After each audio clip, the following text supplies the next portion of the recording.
வணக்கம் ஃப்ரெண்ட்ஸ், சூரியன் அப்போ நான் சூரியகுமார். இப்போ தான் முறை நம்ம சேனல் பார்க்கணும், மறக்காம சப்ஸ்கிரைப் பண்ணிக்கோங்க. தொடர்ந்து நம்ம சேனல் ஃபாலோ பண்ணுங்க, மறக்காம பெல் ஐக்கனை கிளிக் பண்ணி வந்து நான் போட நோட்டிஃபிகேஷன் வந்துட்டே இருக்கோம். இதை கொடுத்து பார்க்க போறோம்னா தமிழக அரசின் சாதனைகள் பார்த்துட்டு இருக்கோம். அதில் இன்னைக்கு பார்ட் 6 பார்க்க போகிறோம்.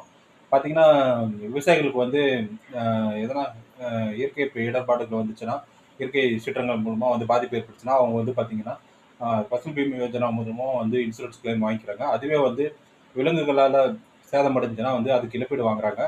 ஆனா வந்து மனித உயிர்களுக்கு வந்து இப்போ ஃபார் எக்ஸாம்பிள் வந்து யானைகளால ஏதாவது இழப்பீடு ஏற்படுது, உயிர் சேதம் ஏற்படுது, இல்ல உடல் ஊனமுற்ற ஒரு நிலை ஏற்படுது அப்படின்னா வந்து என்ன பண்ணுவாங்க அப்படின்னு சொல்லி தமிழக அரசுக்கு நிறைய விவசாயிகள் வந்து கோரிக்கை கொடுத்துருந்தாங்க.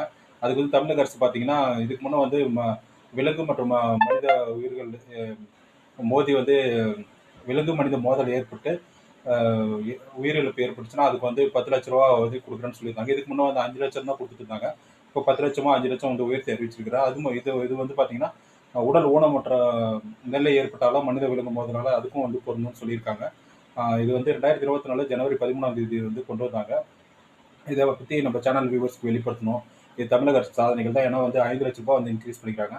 ஏன்னா யானைகள் தாக்கப்பட்டு நிறைய பேர் வந்து இறந்துடுறாங்க. அப்புறம் புலி தாக்குறது, சிறுத்தை புலி தாக்குறது, அந்த மாதிரி கரடி தாக்குறது. அது அது மட்டும் இல்லாத ஜல்லிக்கட்டுல கூட மாடுகள்லாம் முட்டி செத்துடுறாங்க.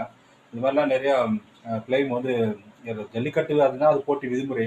அதுக்கு இது பொருந்தாது. ஆனால் வேறு இடத்துல ஏதாவது இன்சிடென்ட் இல்லை ஆக்சிடென்ட் மாதிரி நடந்துருச்சுன்னா அதுக்கு வந்து கிளைம் வாங்கிக்கிறதுக்கு வந்து தமிழக அரசு வாய்ப்பை ஏற்படுத்தி கொடுத்துருக்காங்க.